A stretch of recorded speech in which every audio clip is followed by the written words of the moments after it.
নমস্কার প্রিয় দর্শক, বন্ধু ও গুণগ্রাহীরা। আমার এই ছোট্ট ইউটিউব চ্যানেল কনকের কথাগুলিতে আপনাদের সাদর আমন্ত্রণ। আমার এই প্রতিবেদন আপনারা আমার ফেসবুক পেজেও দেখতে পাবেন।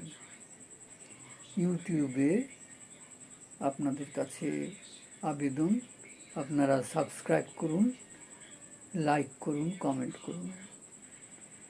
আর ফেসবুকের দর্শকদের কাছে আবেদন, তারা দয়া করে ফলো করুন।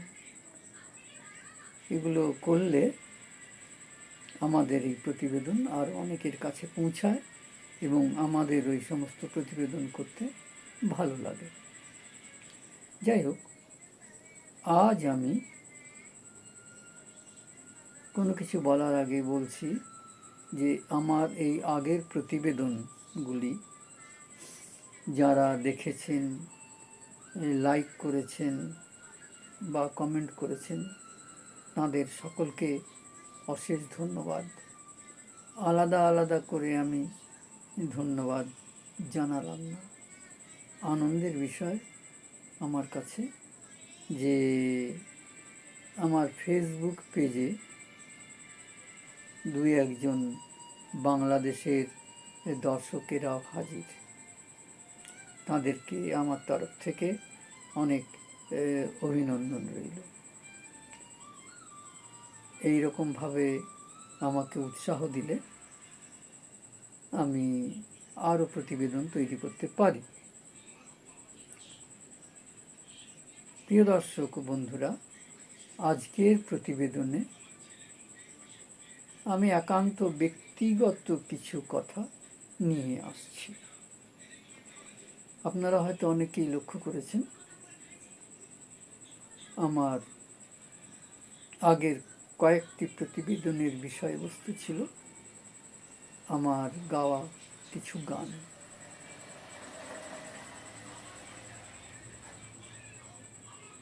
গানের বেলায় আমার কিন্তু প্রকৃতপক্ষে কোনো প্রথাগত শিক্ষা ছিল না।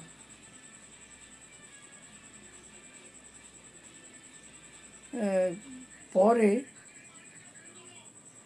একজন আমায় কিছু সহায়তা করেছিলেন, তার কাছে আমি কৃতজ্ঞ। তবে সেটা খুব সামান্য সময়ের জন্য, আমি তার কথা আরেক দিন বলবো। আজকের কথা যে হঠাৎ কি করে আমি তবলা শিখতে গেলাম, সেই বিবরণ আপনাদের কাছে তুলে ধরছি। তখন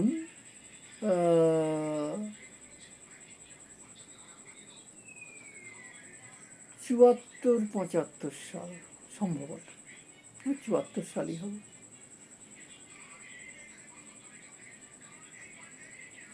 আমার এক প্রতিবেশীর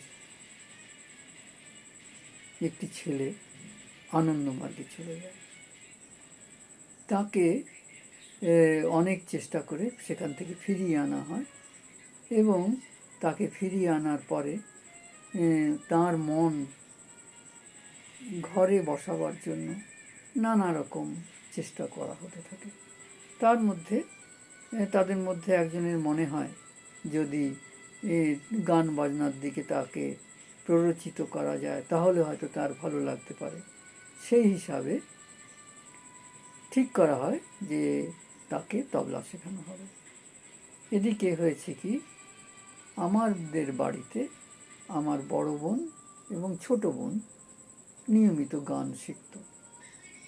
তাই আমাদের বাড়িতে হারমোনিয়াম এবং তবলা ইত্যাদি ছিলই, যদিও আমি তখনও হারমোনিয়াম বাজাতাম না।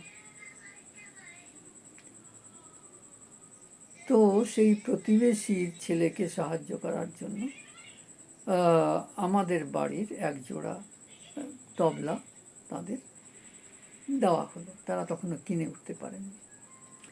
এইবার মাস্টারমশাই আসবেন, তো আমি এবং তাদের বাড়িতে আমার যেহেতু যাতায়াত ছিল, মাস্টারমশাই আসবেন, ঘরে আসন পাতা রয়েছে, দরজায় পর্দা আছে, ভিতরে সেই আমার প্রতিবেশীর ছেলে, আমার চেয়ে একটু বয়সে ছোট, সে বসে আছে আর আমি বসে আছি,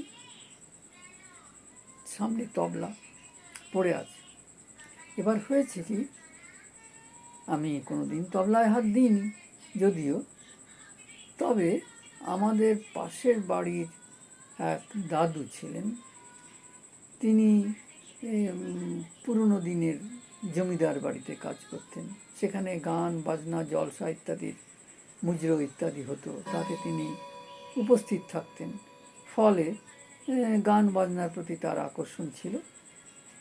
যদিও সেই বাড়িতে গান হতো না, কিন্তু উনি মাঝে মধ্যে এই গানের কথা, তবলা বাজানোর কথা ইত্যাদি বলতেন।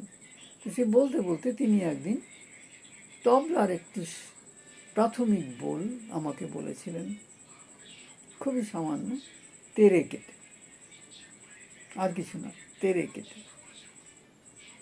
এবং সেটাও খুব ছোটোবেলা। তো আমি অবসর সময়ে আমি প্রায়শই গান গাইতাম, সবসময় আমার সকাল থেকে রাত্রি পর্যন্ত গান মুখে লেগেই থাকতো সব রকমের। তো আমি ওই তেরে কেটেই বাজাতাম। হ্যাঁ, বাড়িতে অবসর সময় বসে আছি, তেরে কেটে বাজাচ্ছি, স্কুলে বসে আছি, পিরিয়ডের ফাঁকে টিচাররা যখন আসবেন না তখন টেবিলে মানে হাই বেঞ্চে তেরে কেটে বাজিয়ে যাচ্ছি। তো এই করতে করতে তেরে কেটে আমার হাতে বেশ ভালোই চলতো।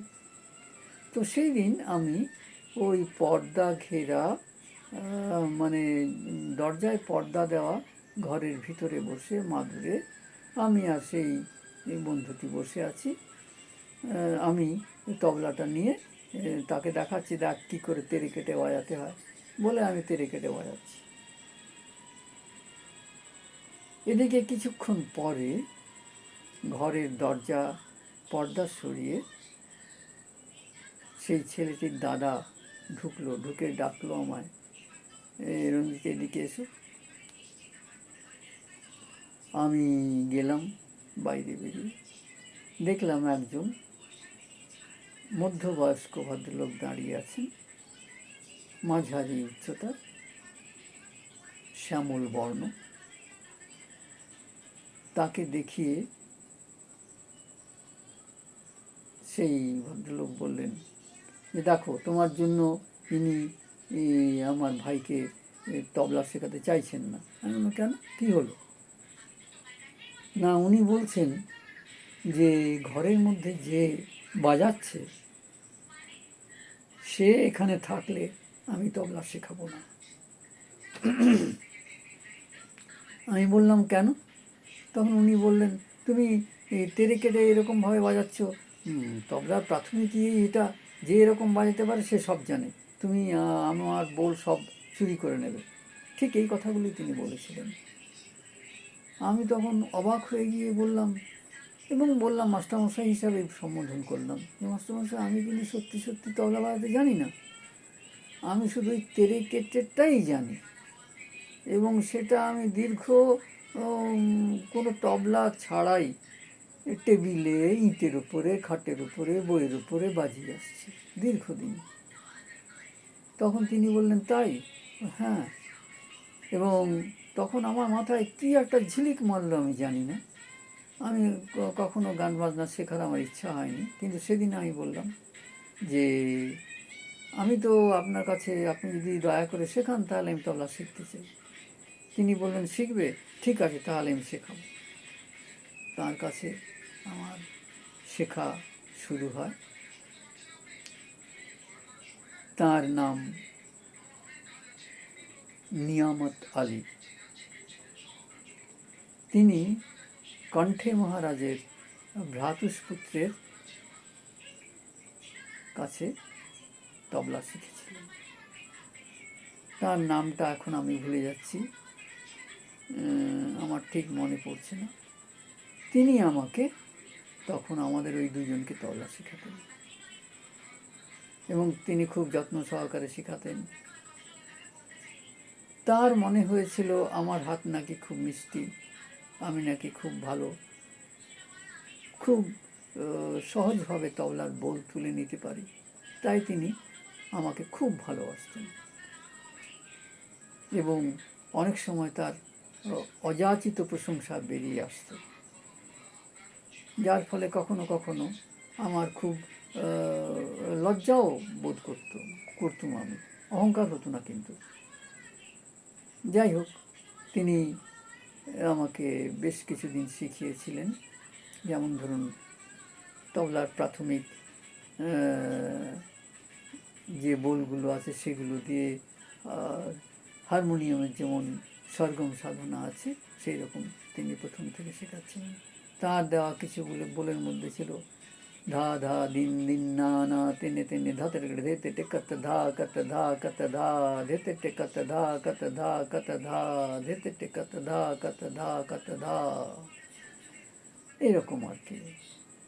ধাতুন ধাতের ধাতি ধাতের তাক তাতের তাক্তের তাতের ধাতি ধাতের ধা ধাতের ধা তেরে কেটে ধিন ধা ধা ধা ধা ধিন ধিন ধা ধা ঘে ঘে তিন তিন তাতে তাকে তেরে ধিন ধিন ধা তে ধা। তবে এই শিক্ষা আমার বেশি দিন আমি গ্রহণ করতে পারিনি, আর এই সুখও আমার বেশি দিন থাকেনি।